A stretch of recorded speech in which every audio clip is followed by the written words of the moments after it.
At sa iba pang ulat, formal nang inilunsad ang balikatan exercises ng Pilipinas at ng Amerika. Nakatuon ang balikatan sa humanitarian assistance at disaster relief military training sa Central Luzon at wala umano itong kinalaman sa nagaganap na tensyon sa pagitan ng North Korea at South Korea.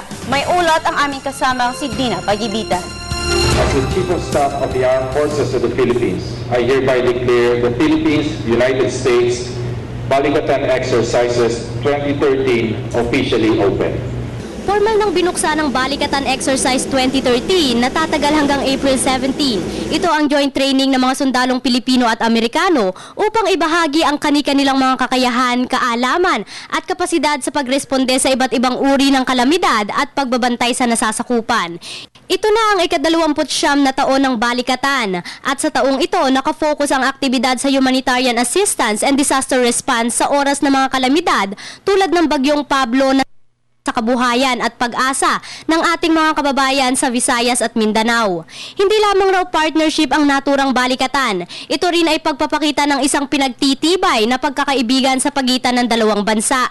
Dinaluhan ang pagbubukas ng balikatan ni ng Department of Foreign Affairs Secretary Albert Del Rosario bilang guest speaker, Secretary of Defense Voltaire Gazmin, U.S. Ambassador Harry Thomas, AFP Chief of Staff General Emmanuel Bautista, AFP Command and General Staff College Commandant Major General Virgilio O. Domingo at U.S. Deputy Exercise Director General Richard Simcock II.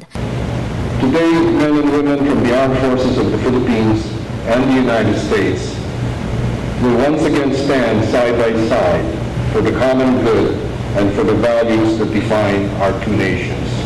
Umaasa ang pamunuan ng AFP at ng U.S. Armed Forces na magiging matagumpay ang gagawing Balikatan 2013.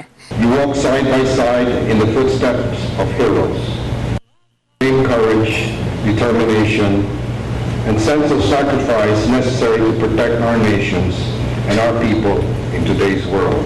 Muling nilinaw ng AFP at U.S. Armed Forces na hindi related ang gaganaping balikatan sa tensyon sa Korean Peninsula.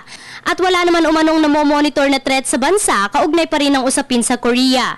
Patuloy din ang pakikipagtulungan ng AFP sa DFA sa usapin ng pag-evacuate ng ating mga kababayan sa Korea. Para sa Telebisyon ng Bayan, ako si Dina Pagibitan.